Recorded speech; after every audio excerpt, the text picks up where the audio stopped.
Mga kaibigan, ang pag-usapan natin ay patungkol ho sa agarwood.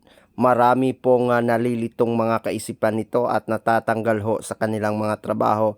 At yung iba ho ay ang malas nakukulong pa mga kaibigan. At nadidismiss sa mga serbisyo ho nila. Kasi ito po yung tinatawag na liquid gold. At ito yun mga kaibigan, pwede ito gagawin nating bonsai, di ba? Diyan po ang tinatawag nating lapnisan or agarwood here in the Philippines. At ito yung sa labas ng bansa mga kaibigan. Sa kanila, binubutasan gamit yung mainit or nag-aapoy na mga yung iron, no? Yung mga bakal ho mga kaibigan.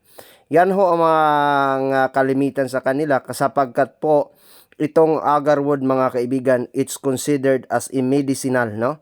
Medicinal ho ito mula sa mga iba't ibang malalaking bansa at kontinente ho mga kaibigan. Ang nandito ho sa Pilipinas ay pure 100% na kanyang oil ho na makukuha ho natin. Sa kanila, it's only for 80 to 85% mga kaibigan sapagkat ay binubutasan na ho nila yung magdidiki ho yung kahoy mga kaibigan. Yan po ang sinasabi ho natin dito. At yan mga kaibigan, pag darating ng haharbisin ho, ganito yung gagawin. Parang sinasap-sap-sap-sap ng sa Bisaya pa, no, mga kaibigan, no, makikita ho natin.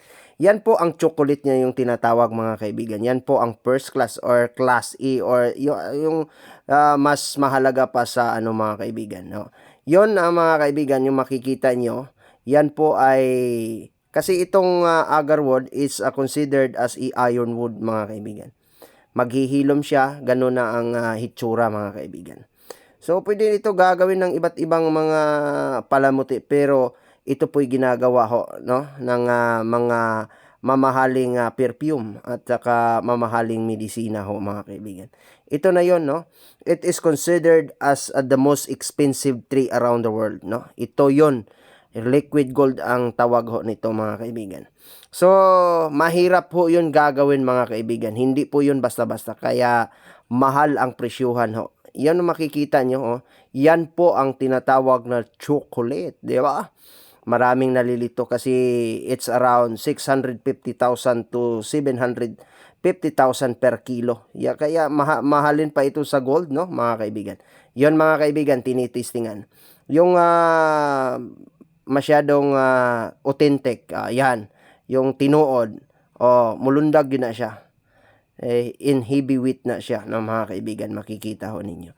So, ito yung mga iba't ibang ano po natin, mula po ito sa iba't ibang bansa ho, no, mga kaibigan, no, makikita ho yung mga video, hindi yun mula sa atin. But it is agarwood or the agarwood here in the Philippines or lapnisan sa Tagalog ay mahal ho mga kaibigan. Yan, lahat yan ay good kasi nasa ilalim. At pwede ito gagawin natin, no? Gawin ng inumin mga kaibigan. Pakukuluan lang yan. Okay yan. So, it can helps. Ito mga kaibigan, sa atin to. No? Atin yan. That is in nature. No? Sa atin yan mga kaibigan. I do not know kung saang lugar ito sa Pilipinas. Ang lalaki niya, no? Kinukuhanan ng video. Yan po mga kaibigan. Nandito yan sa atin. Hanggang ngayon, nandito pa yan mga kaibigan. Yan ho mga kaibigan, yung processing. Ito yung proseso mga kaibigan. Yan ho ang makikita ho natin. Hindi ho basta-basta. Kung makikita ho ninyo dyan, di ba? Ganun ho mga kaibigan, hindi po basta-basta ang paggawa nito. At ang resulta, ito na yon. One of the result. Anong sabi niya? Mahal daw. Di ba?